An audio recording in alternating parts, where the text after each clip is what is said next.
Recording. All right. Good morning, everyone. This is Interactive Lessons. I'm Lauren Swissman, and I'll be presenting today with another Tech and Innovation Coach, Amy Fosak.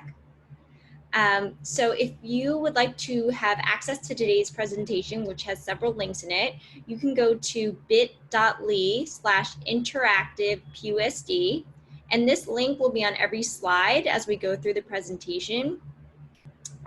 If you're having trouble accessing this link, please make sure that it's in all lowercase because this is a case-sensitive hyperlink.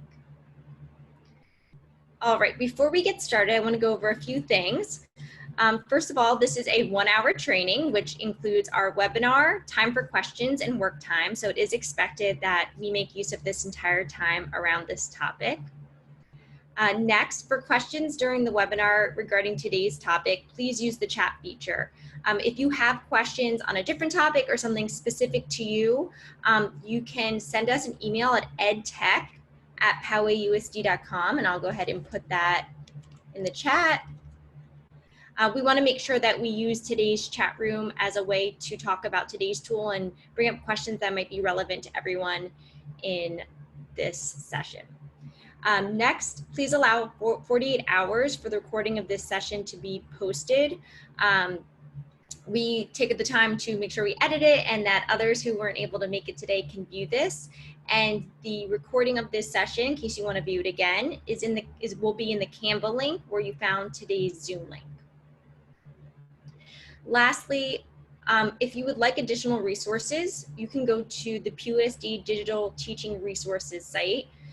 This was the site that was used in the spring where we shared many resources for teachers. We'll continually keep updating that site for resources for you. All right. So our agenda for today is we're going to go over two main tools. We're going to start with Pear Deck, and then we're going to move into Nearpod. We'll go over some whiteboard tools, and then there'll be time for Q&A and some work time. Okay. Any questions so far, Amy? Nope, we're good. Awesome. Okay, so increasing student engagement using video. So there are two ways that we go about this. You can do this synchronously or asynchronously. So synchronous means students learning at the same time. So communication happens in real time. It can be more engaging for students because you're right there and you're responsive, and it allows for instant feedback and clarification. So much like your Zoom, you might be going through a slide deck in live real time. That's what synchronous is. Everyone is on there at that same time. You can use the tools that we'll be talking about today, Pear Deck and Nearpod, for synchronous learning, so you can be live with the students.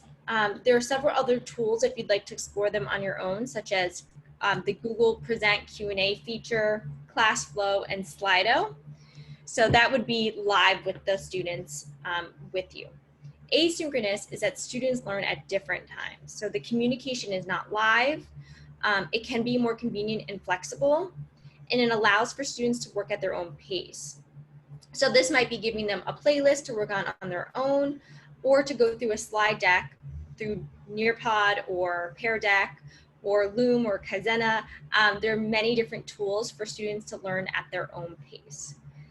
Something to note about this is that there is no one way that's better than the other here. It's important that we give students what they need, and that's often a mix of these two types of learning.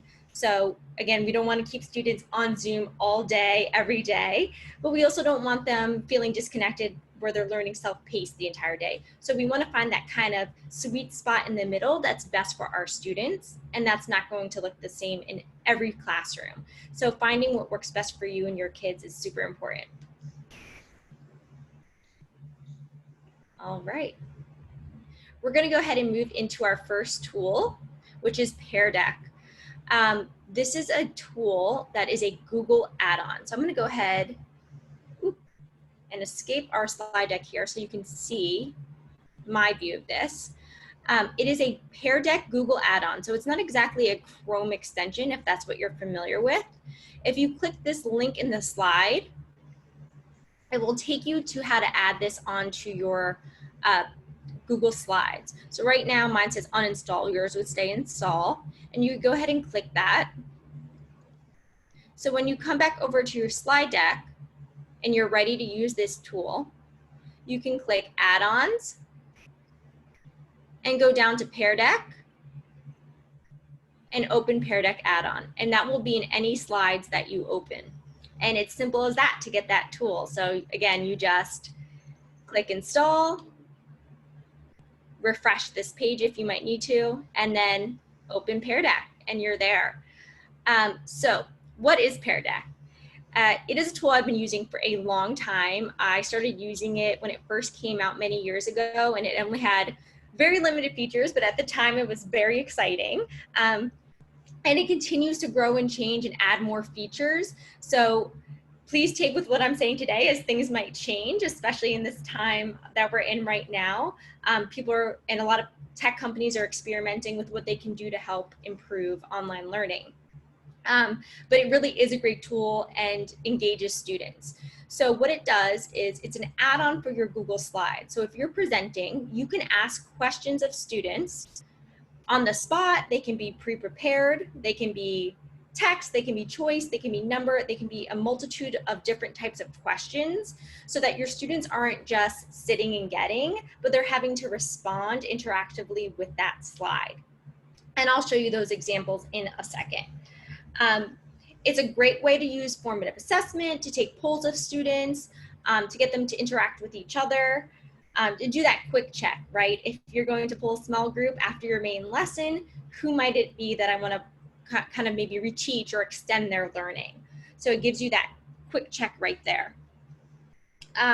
Students do not need anything installed, which is always a plus. They just need their Google ID, which if they're on Chrome, it's automatically in there. Students respond anonymously to questions within the slides.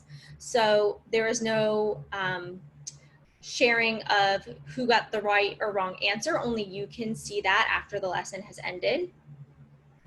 You can also save student question responses. So if you want to use this as data or as a grade, it'll automatically save into a Google Sheet, so you'll have that forever. Lastly, this can be asynchronous or synchronous. So you can do this live with students, or they can do it self-paced on their own and answer the questions in their own time. Any questions so far, Amy? Nope, we are good. Just to for those of you who are having trouble accessing the slide deck, I'm going to change the share settings. I noticed that some of you are signed in with your personal account rather than your PUSD account. So I will change that for you right now. So then just hit refresh. Also, all the tools that we are going to be going over within Pear Deck and Nearpod, as well as the Whiteboard add-ons, we will be showing you the free features of those. Thank you, Amy. Okay, so let's go ahead and start with the question types. There are 4 different free question types, 2 paid, that you can ask students: a text, multiple choice, a number answer, or a link to an external website that you can embed in that slide. Go ahead and move this over. So let's practice making one of these together. I have this slide deck already made, and I put my question there. You don't necessarily have to. Have you heard of Pear Deck before? So I'm going to make this a multiple choice question.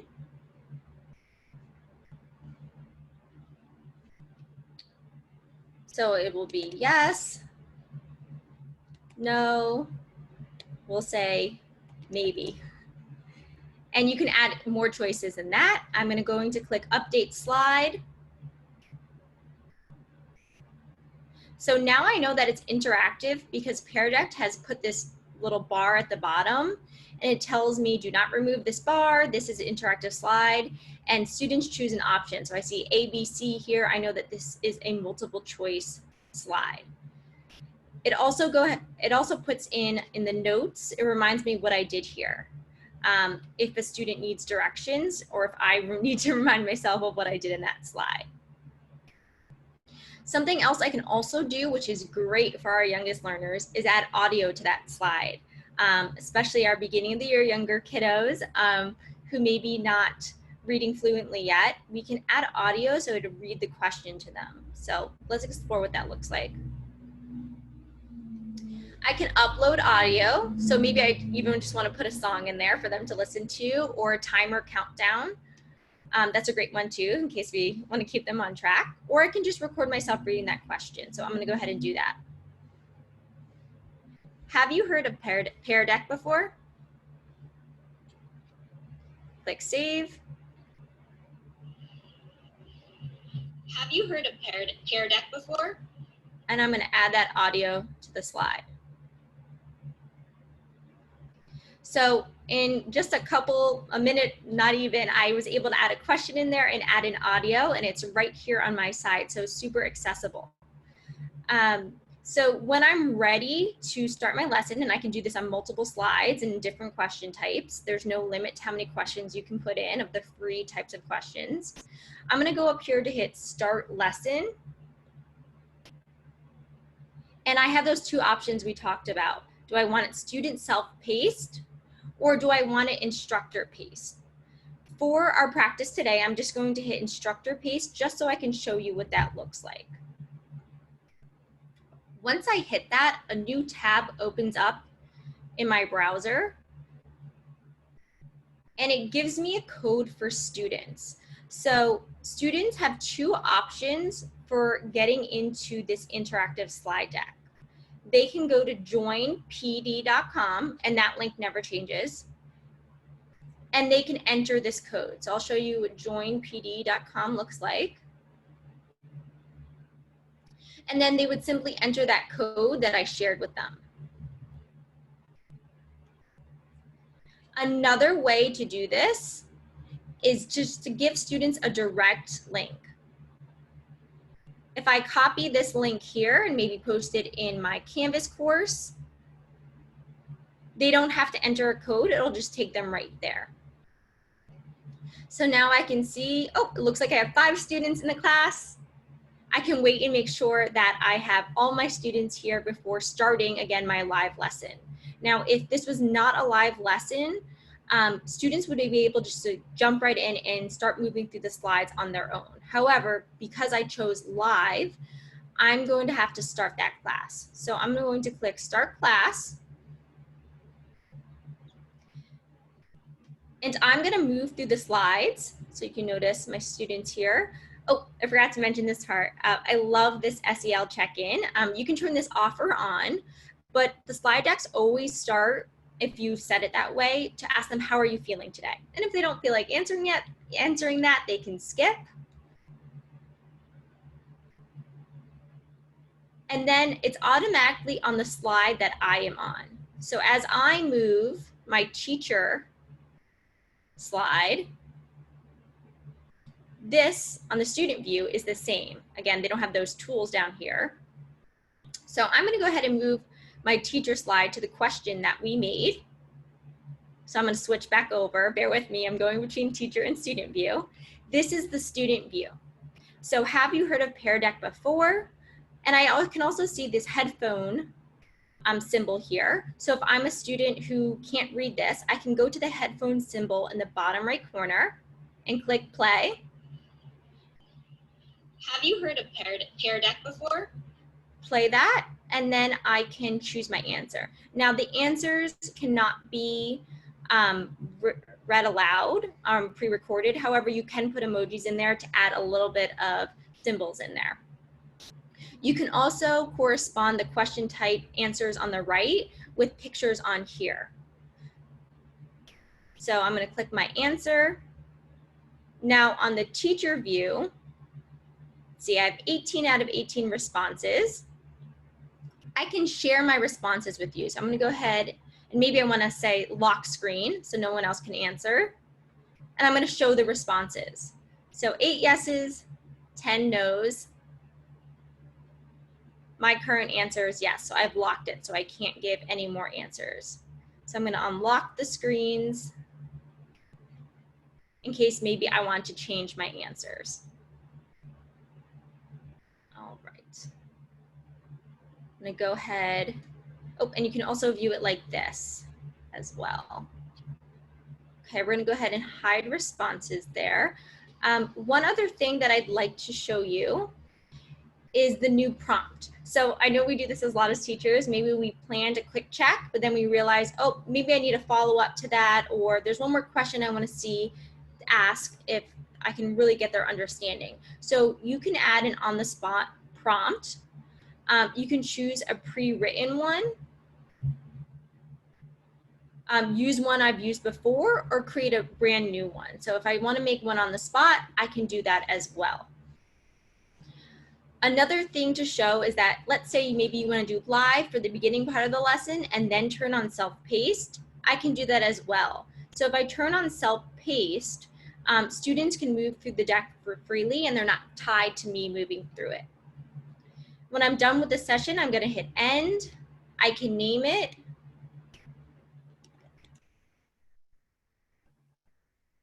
And then when I go to my teacher dashboard, I will have that data there on my students' answers. Okay, one more thing I'd like to show you before we move on to the next tool for today. Lauren, quick question for you. Within Pear Deck, is there a way to share student responses with students? So pushing out responses rather than having to share your screen? It should share out with them.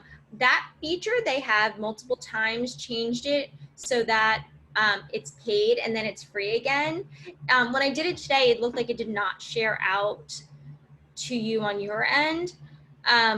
However, it should when you're doing the live one. I have to double check on that one. I'm not sure if Pear Deck made that a premium feature. And do you know within Pear Deck, can you share slide decks you've made with other teachers? You can share it, but I believe that you would have to log in with, you would have to share it as a template. So if you Google how to share a Google Slides template, you would then have to log in under your teacher account so that it's associated with your students. But it should work because when you hit start lesson, you're starting a new lesson. So as long as that teacher ends her lesson and you start yours, that should work. Make sure you're under your Google account. Okay, thank you. All right. The last thing I'd like to show you is the template library. So while there are some paid features down here, featured content, this is free up here, the template library. If you know you want to do a beginning of the lesson question, a do now, a during the lesson assessment or activity, or end of the lesson, you can search for ideas for how to ask that question. And there's so many ideas in here for how you can really assess students in different ways rather than just a basic multiple choice question. So these are great to look at. And they're pre-made for you here. Summarize what you just learned, true or false,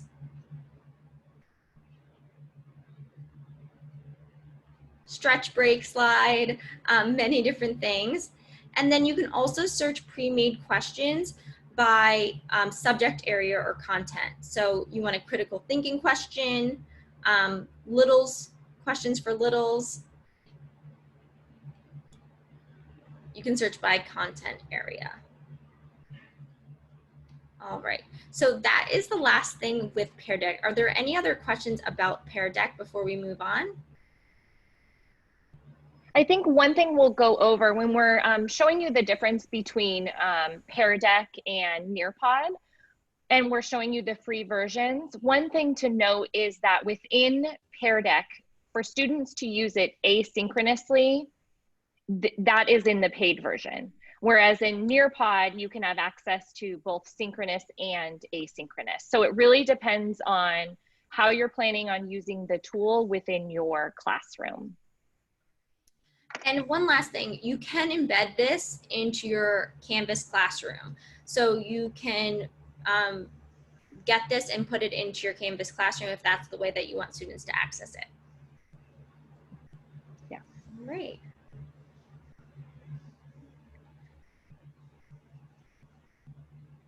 All right, so I'm gonna go ahead and take over the screen so we can go over Nearpod. So again, I'll be going over the free features within Nearpod. So Nearpod is very similar in a lot of ways to Pear Deck. So when we start going through some of the features, that's where you will be able to see the difference between the two in terms of features that they offer for students with questioning. So what Nearpod does is it allows teachers to create within Nearpod. Students don't need anything installed in their computer in order to access your Nearpod lesson. Students can respond anonymously to questions within the slides. So when you're asking questions, you can hide their names so other students won't see their names, but on your end, you will see how they are responding. And you can do lessons live, so you can do them synchronously or you can do them asynchronously and do them in Zoom. There are 3 ways that you can access Nearpod lessons and start designing with Nearpod. So you can create a new lesson within Nearpod, which I'll go over. You can use it as an add-on, as Lauren showed with Pear Deck. And you can use it and add or edit lessons from the Nearpod library. So the Nearpod will offer you a library that has free lessons and created already within there. So let's go ahead and hop over to Nearpod. So when I hop over to Nearpod, I'll sign in with my district Gmail and create an account. And this is what your library will look like. So once you get in here, you have your first option, which is, am I going to create a lesson within Nearpod? Am I going to import something from my Google Slides that I've already created? Okay, or am I going to start with a video? So that gives me those 3 different options. Nearpod also offers a Nearpod library. So if I was looking for a lesson, let's say I want a lesson, I want it to be English language arts, I'm going to look for a 2nd grade lesson, it will filter these for me. Many of these lessons are free with your free account. There are some paid lessons that you can purchase and have access to. But again, you can stick with the free version. So I'm going to take you back now and show you how the features within Nearpod work. So if I am in Nearpod, I'm going to create a lesson within Nearpod. So this is giving me a blank canvas to work with. So this is what I would use if I have not created a slide deck and I just want to build something within Nearpod. Within here, I can click Add Slide, and you'll see it gives me different options for adding content. I can add video. I can create a slide deck within the Nearpod slide deck. So maybe I wanted to have a mini lesson within my larger lesson. I would do that here. I can add web content. There are some access to Nearpod 3D videos. So I can say, okay, well, I'm studying cardiovascular systems, so I want to put this 3D image in there for students. I can I have access to some simulations. So maybe I wanted them to see how to build a fraction. I could put this simulation in for students to see. There are virtual field trips that you can embed within Nearpod. So if I'm looking for certain destinations, maybe I'm saying I want them to go to Egypt because we're studying Egypt. I can click on that. It might take a little while to load since we're in the Zoom, but then it would give me the option of putting in that 3D experience. So I'm going to click done. There we go. So some of the other features within here would be I can put in BBC videos. I can utilize Sway, which is a Microsoft tool. I can import another slide deck that I have. I can add audio, and of course, I can add PDFs. So that was what I would do if I was creating a slide deck within Nearpod, which is one of the options. When I go into activities, this shows me how I can make my slide deck interactive with students. So some of the features include time to climb. And what this is think of it as a race to answer all of the questions. So you'd put questions in there, you'd deliver it to the students, and they would try to answer them as quickly as they can. So sort of climbing the hill. You can ask open-ended questions. There's a matching pair. There's a check for understanding quiz feature. I can also embed a Flipgrid in this. So if I wanted students to do video responses, I can embed a Flipgrid. Can use the Draw It tool. I can use the collaboration board. So think of it as, for those of you who are familiar with Canvas, as putting a discussion board within your slide deck. I can have poll questions, fill in the blank, and then a memory test. So you can see there are lots of features within Nearpod that you can utilize to help make your lessons more interactive. Now, if I did not want to build within Nearpod, I can also do it as an add-on, just as Lauren did. So say I have this slide deck, and I'll use the one we're on right now. I have this slide deck and I want to add some of the Nearpod features to a slide deck I've already created. So I can go into my add-ons. I can go down to Nearpod. I can click on Open in Nearpod. And you can see that those features are going to show up on the right hand of my bar. So if I wanted to add something in, so say I wanted to add a fill in the blanks, I would click it. It would pop up. And I could type in my fill in the blank quiz that I wanted to embed for students. All of these features, again, will be right on your right-hand side. Once you are finished and you've added all of your interactive slides, all you're going to do is hit save and go to Nearpod, and that will then upload it into your Nearpod library.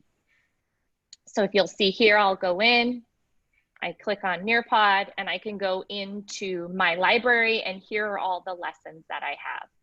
One thing that I did want to add that I realized I forgot to mention, when you upload one of the lessons from the Nearpod library, so a lesson that you did not create, and you put it into your library, you have the option to edit that lesson. So say I found a lesson in there, I really like it, but I want to add some more interactive features. There's some things I don't really want in here. I can open it, I can add slides, and then embed those interactive features I want. Or if I said I don't really need my students to read this part, I can just delete this, and then I can save it, and now I have customized that Nearpod lesson to meet the needs of my students. Now, because we are using the free version of Nearpod, the big difference comes in when you're looking at how much storage you have. So you have 100 megabytes of storage. So you can see my library, all of these lessons I've been able to store within here. So I would recommend that most of your lessons that you are designing, you are doing not within Nearpod, but yet in your Google Slides, so that you will have that lesson. And then you can just add the interactive Nearpod features within your lesson. That way, if your library becomes too full and you don't have any storage, you can delete that lesson and you still have the shell in your Google Drive. And next year when you go to use it, you'll just need to add those Nearpod features within. Now, once you have created your Nearpod lesson, you'll see that when I go to click on it, I have 3 different options. I have live participation in Zoom, and this is in beta form, but what it allows you to do is you can create a Zoom invite for your students, and it will automatically sign them in to live participation of your Nearpod lesson. There is the live participation feature. So when I click on this, it's going to give me several options of ways that my students can participate. So I can say, okay, just go to Nearpod and put in this code. If I'm on and doing a synchronous lesson with my students, I'm going to go ahead and click the link, copy the link, put it in my Zoom chat, and students can just click on it from there. Okay, let me go back. Amy, I just want to clarify one thing. Yeah. We're talking, several teachers are asking about integration with both of these tools with Canvas. And I just want to clarify when we say what integration means, with both of these tools, or really any tool, integration means that they talk to each other and work together. Neither of these tools right now are fully integrated with Canvas. You need to have a paid subscription to both of these in order for them to kind of talk to each other. That would mean it would work with SpeedGrader. It would fully integrate with an assignment, so they would need to submit one of these things to show it in SpeedGrader.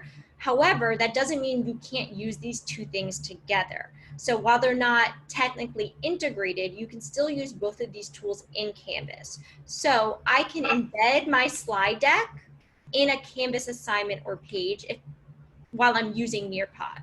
I can, while I'm using Pear Deck, I can link my Nearpod assignment tool, and I can link it in my Canvas page or assignment. It doesn't mean that it's necessarily connected to the SpeedGrader or connected to assignment submission, but that doesn't mean that they can't click on it from there. So I hope that clarifies that question a little bit. Yeah, thanks, Lauren. Jamie. So the one of the reasons I really love Nearpod is because it does also have this student pace feature. So I could create my Nearpod lesson, get my student pace link, create an assignment within Canvas and say, please follow this link and complete the Nearpod lesson. They would have the student pace linked. I would then get all of the data from the interactive features that I put within there in my reports. So let's go ahead and look at some of the reports that you get from Nearpod. So when I go in to see my Nearpod reports, it will look similar to this one. I'll go ahead and make this a little bit bigger for you. There you go. So it will look similar to this one. So once I've finished my, whether it's synchronous or asynchronous lesson on Nearpod, it will give me all the data from the questions that I put within my Nearpod slide deck. So here you can see it will tell me, how did students participate? Did they answer them? Did they skip them? What did they score in terms of on their matching pairs, the draw it? So right away it will tell me, okay, here's content I need to review because these students did not have a solid understanding of it.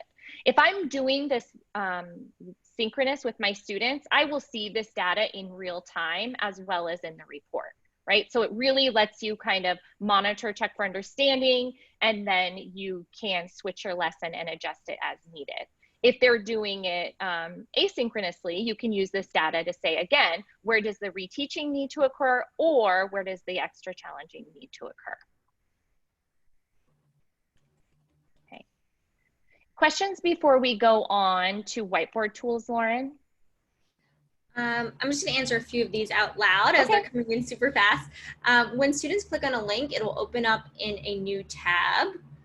So if you share a link on there, I believe, is that correct, Amy? It'll open up in a new tab?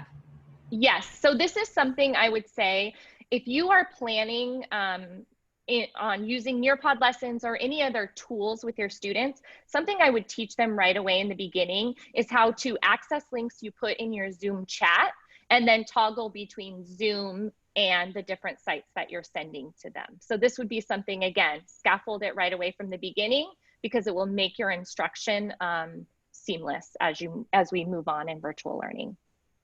There's a question about filming, recording a video. Just like a regular slide deck, you can put in any video that you want in there, so that would work. And with Nearpod, Amy, I'm not sure, can you put in a video of yourself in there?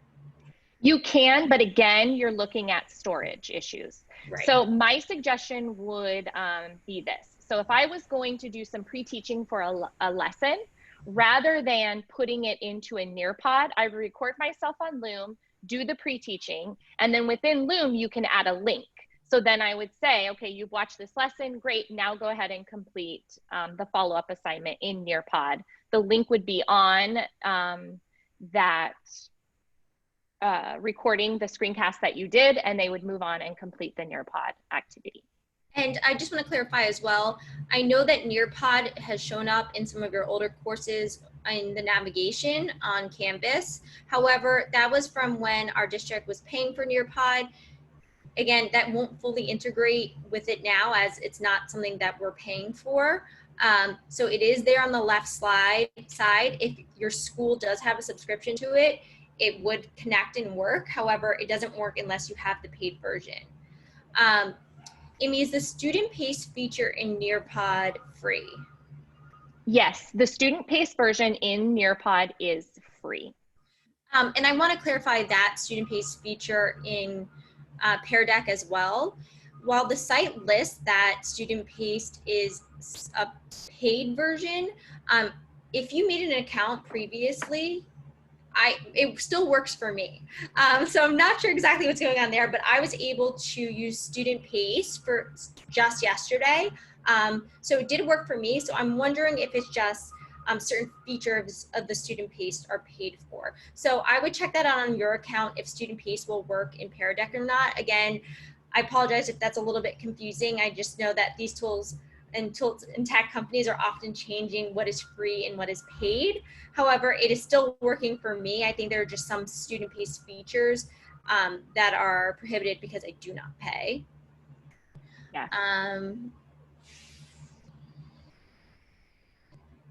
I believe in Pear Deck, I can't show their responses to all of them without sharing my screen. I think that might be one of those paid features.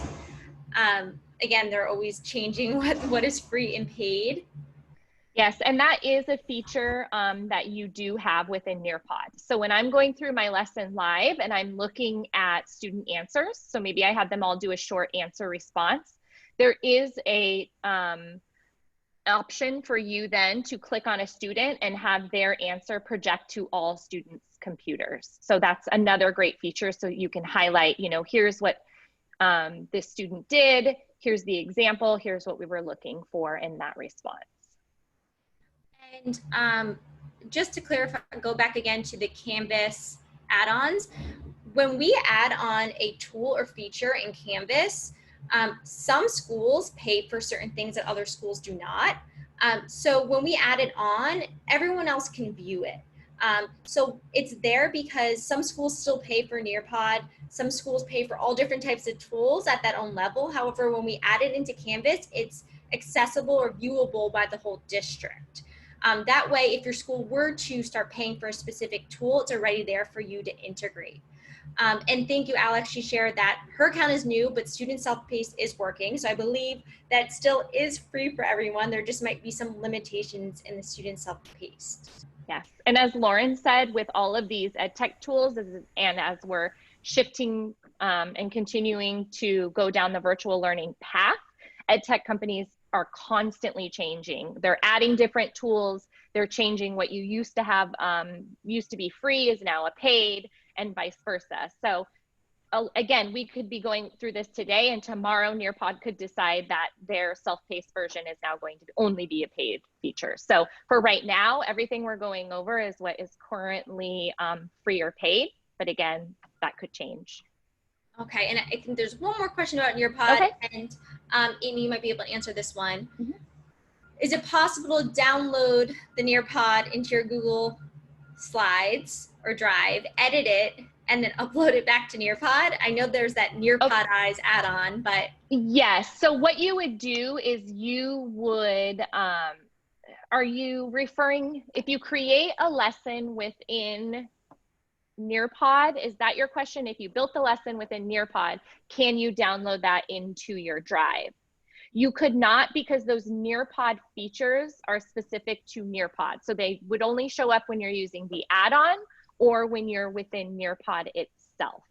So if you had a slide deck and you were going to make changes, you would need to either do that within Nearpod, if you created it in there, or if it was your own and you had already built it within Google Slides, you can edit that one, then you would put it into Nearpod.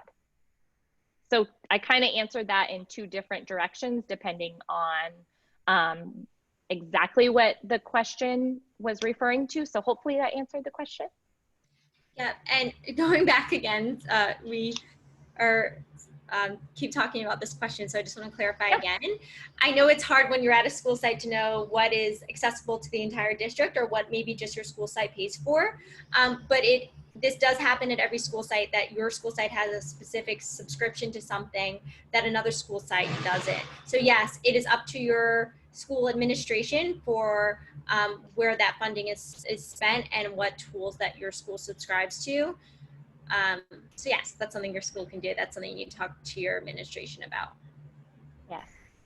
So we're going to go ahead and keep going because we're down to just about 15 minutes and we want to make sure we get into these whiteboard tools. I know Lauren and I could both spend a very long time talking about Nearpod and Pear Deck. So please, if you have other questions that we were not able to answer right here or throughout our hour together, again, please feel free to email us at edtech@pusd.com and we'll get back to you as soon as we can. So the next piece that we're going to share with you focuses on whiteboard tools. And we're going to go into 2 different whiteboard tools and kind of talk about the differences and why you would use one or the other. Really, it comes down to personal preference and how you plan on using these whiteboard features within your virtual learning class. Okay, so the first one we're going to talk about, I just stumbled upon recently and I absolutely love it. It's called Whiteboard Fi. And what this does is it allows you to create a class, have your students join the class, and it gives them their own personal whiteboard, and you can view your entire class's whiteboard at one time. So if I was doing a, let's say I was doing a math assignment, I could create a whiteboard for each student. I could push out those problems to them. I could then put the link to the Whiteboard Fi in the Zoom chat. They would click on it and I would be able to see all the work that each student is doing individually. So I'm going to show you how that works a little bit. So if I click on the Whiteboard Fi, it's going to take me here.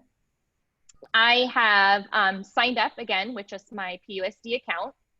And I'm going to go home so you can see me start this from the beginning. Let me go back. All right. So it's not letting me, it's making me resume. So we'll just start from resume. All you need to do is hit start new. So here's where this link comes in. So what I do is I copy this link, I put it in the chat and have students join me. Okay. Here is what my whiteboard looks like. So this is my whiteboard as a teacher. So here's where if I wanted to put certain things on the whiteboard, I could do that. So say I said, okay, I want to insert this image. I want students to respond to this image, or I want to, if I come down here into actions, I can go to insert. And so say here's where I would insert my math equation. So I want students to then answer these math problems. I would go to insert, hit math, and then I could type my equation within here. So let's just say I want to do 5 plus 8, let's say. Can do insert math. Oops, I forgot to hit delete. So now it's a very complex problem for them. I'm going to go ahead and there's my math problem I want them to complete. I'm going to go to actions and I'm going to push whiteboard to all students. Now it's going to tell me I don't have any students in here yet, but what that would do is it would push this problem and whiteboard to each student. And then I would be able to see all of their whiteboards would show up on my screen so I can monitor what they're doing. So I can have them on my Zoom with me as well as seeing their thinking as they complete this math problem. Now, there are different things, functionalities that you can enable or disable. So I can enable simple mode for teacher. So it gives you just a little less functionality. You won't have all of those. Or I can do slow mode, which will disable automatic saving and will only save the whiteboard when I hit the save button. Now, if I push this to all students, we finished, I've seen what I need to, now I want to add another problem. I'm just going to click clear whiteboard and that will clear their whiteboards. Okay, I could then go ahead. Oh, go ahead.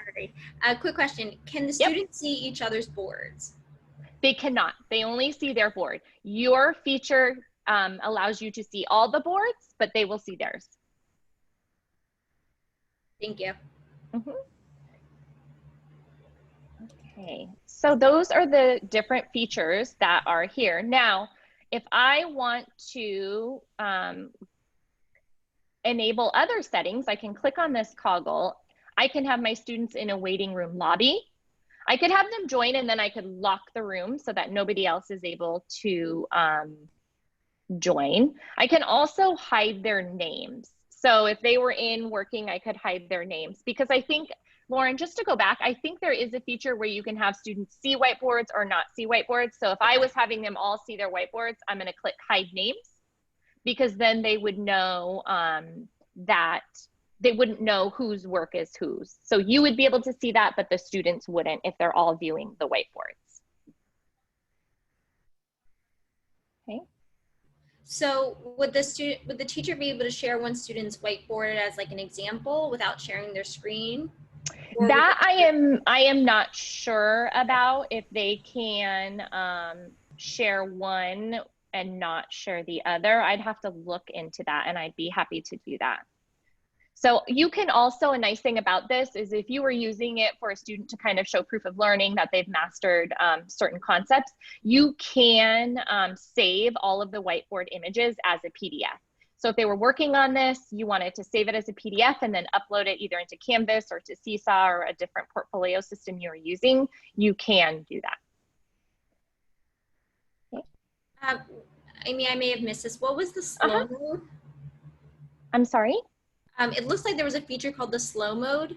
Oops. Yes, so there is the slow mode. So if I go back in here and I go to my whiteboard, there's enable a slow mode. And what that does is it disables automatic saving.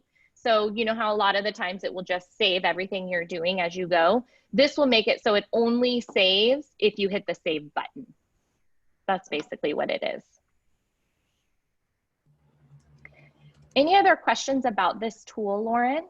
Can students collaborate on one board? Is there a collaboration feature? Let me look to see. I'm not sure about that one on this one. I know you can collaborate on Jamboard, which we'll be going over next. I think within this one, there is not the collaboration feature. Again, that could change. As I know, this company especially is a new startup, so they're constantly listening to what their users have to say and making updates. So that, again, they could be offering that feature as well. Okay, so this is Whiteboard Fi. The next one we're going to show you is Jamboard. And Jamboard is in your Google Suite, and it is a whiteboard feature as well. It offers a little different view of and accessibility in terms of using a whiteboard feature. So when I go in to create a Jamboard, so I will not be able to see all of my students' Jamboards at one time. Whereas in Whiteboard Fi, I can see all of their whiteboards at one time. Jamboard does offer the collaboration feature though. So think of it as you're making a Google slide. So you can put as many students as you wanted to as editors on your whiteboard in your Jamboard. Okay, so that's a great way to be able to differentiate. So maybe you had 3 different Jamboards, you wanted 3 different groups all working on different things. You would just assign those Jamboards to those students. So I'm going to go ahead and click Jamboard. Again, you'll just sign in with your PUSD Google account, and I'll click Get Started. And you can just to go to the plus sign to start a new Jam. And this is what it will look like. So another feature that Jamboard offers that Whiteboard Fi does is it has a post-it note, a sticky note. So students can create a sticky note and then post that onto the Jamboard. So maybe if I had them doing a response to a reading passage, and they could all create their own post-it note and do their response all around the Jamboard.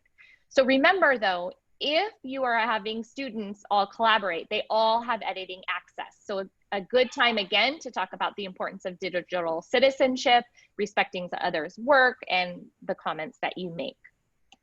This again has a lot of the same features that you'll see in Whiteboard Fi. They can draw, erase, select different things. The sticky note, which I just showed you, you can add images, circles, text box, and even use a laser pointer. So if I wanted to share this with students, I would go ahead and do it just like I would do a Google slide deck or a doc. I'm going to click share. I'm going to add my students, or I can just hit get this link. Now here's where you're going to want to watch your restrictions. So if you want to share this with students and you want them to be able to have editing access, you need to make sure that you click on editor. okay? If I wanted to share it with students and I wanted them only to be able to view maybe a Jamboard that I was working on with them during a lesson, then I would make sure that I put them as view only access. But typically when you're using a Jamboard, you're going to have them as editors. So if I want to add multiple pages, I can go ahead and click next to create the frame. So maybe I could have my whole class have access to this one Jamboard, but then I could assign them different frames. So I could say, okay, if your class number is 1 to 5, you're working on Jamboard number 1.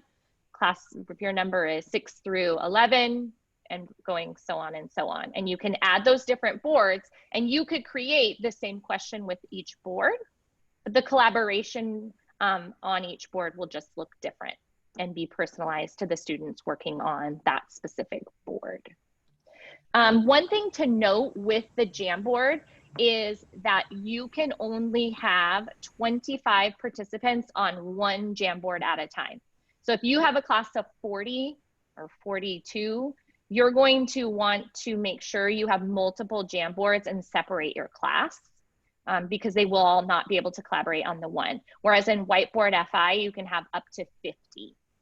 And I just want to add on, it's a little bit confusing. And the first time I heard about Jamboard, I Googled it and I was a little bit confused because there's a physical Jamboard you can buy. We're not saying that that's what you have to buy. I wish they had given them different names, but there's Jamboard, the website tool that we're showing you now that kind of looks like a Google Drawing or Google Slide. It's just a website, but there's also a physical tool you can buy that looks like an interactive whiteboard in your classroom. We're not talking about that. We're talking about the software you would use with that. However, you do not need the website. You do not need the physical tool to use the website. So while you Google Jamboard, you just want to do Jamboard app. That helps you, while it's not necessarily an app, if you Google Jamboard app, that will tell you about the website rather than the physical interactive whiteboard that you can buy that works with the website. I know we just went over a lot of different things all at once during this webinar, so we do have a few more minutes, so please, as questions come up, go ahead and put them in the chat, and Lauren and I will answer them either in the chat or out loud for the group if it's a common question. And there's a lot of questions on Jamboard versus Whiteboard, Google Slides with Pear Deck versus Nearpod, and I wish we had a simple answer for you. I said this in chat, but I think it needs to be said to everyone that we would love to recommend and say like this is the best or what we prefer, but it's really what's a fit for your class, your students, your content, the age level, the time of year. What I recommend is thinking about how you prefer to teach most often and what tools and features would lend best to that. I can speak personally that I shifted to Pear Deck first rather than Nearpod because I had a ton of my lessons in slides and I had built-in questions already that I would speak out to my students, and then so I could quickly just make them interactive. However, as time went on, I found that there were some features in Nearpod that Pear Deck didn't have. So then I added on the Nearpod for when I wanted those specific features. So I really recommend looking at your content, looking at your lessons, thinking about how you usually teach with your students and how you're going to do that in this unique environment and what would lend itself best. I do not recommend introducing the students to all 4 of these tools at once. I know Amy would agree with me on that. Yeah. I'd say whichever one speaks to you most right now, stick with that. Whichever one seems easiest for you to use, start with that one, and then you can slowly add on these different features. Yes. And there was a question in here regarding like grade level specific. Would I use one over the other? It really just comes down, again, as Lauren said, to how you're going to use it in the classroom, right? A lot of the times my natural instinct when I would be doing, if I was doing a synchronous lesson would be to use the Whiteboard Fi because I'd want to see everything the students are doing. However, if I want them to work collaboratively, then I'm going to actually use Jamboard. The features are very similar in terms of if the students know that the T with the box is text, that's kind of universal in both.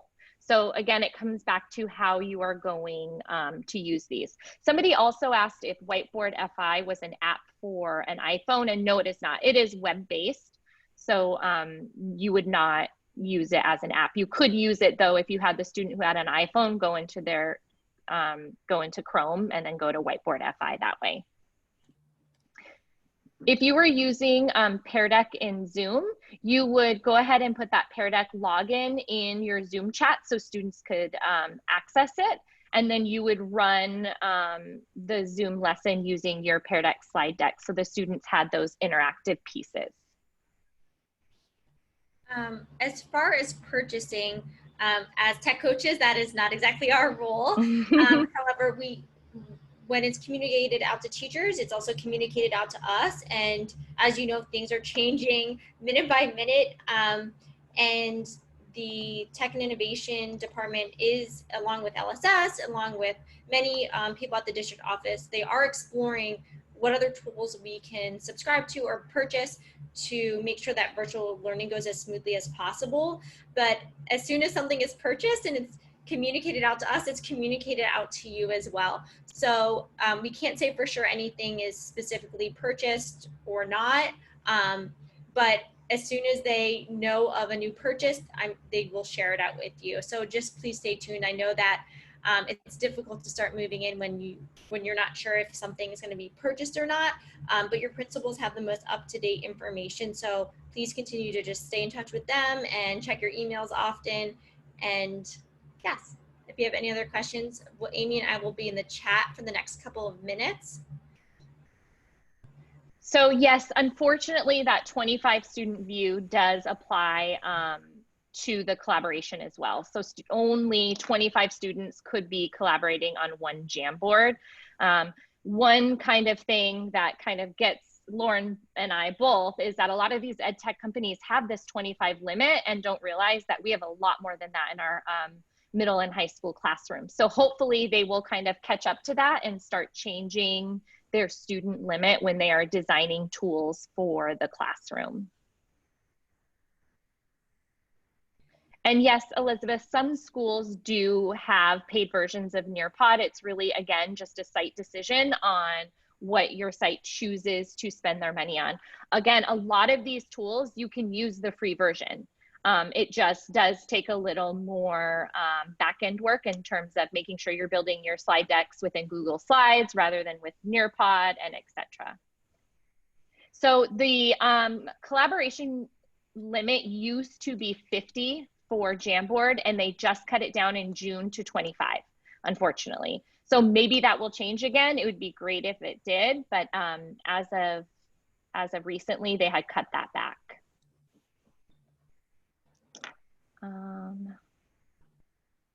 I know that the limit can be limiting for us as teachers, but also keep in mind, if you've ever used Google Docs or Google Sheets with 50 kids, it's not always going as smoothly as you want, or it can kind of buffer and students end up deleting things they didn't mean to because there's so many people on there. So while there is a limit and that can be limiting when we're trying to get the whole class on something, it can also be helpful because it reminds us that maybe splitting up the groups can be better productive for our students as they have more space to work and there's not so many kids on one.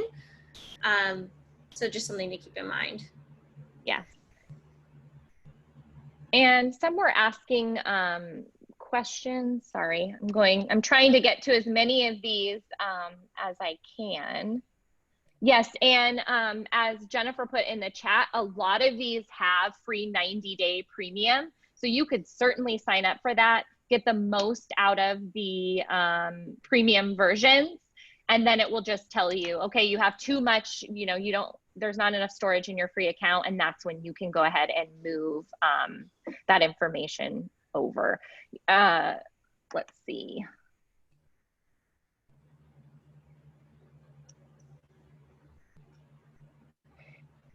Yes, again, as we mentioned earlier, if you are using one of these tools to teach synchronous lessons, you will need to show your students how to access the link in the chat and then also use Zoom. So again, kind of that first day of school, get to know you, and here's something we're going to be doing. It's important you understand how to do this. They do not have to split their screen.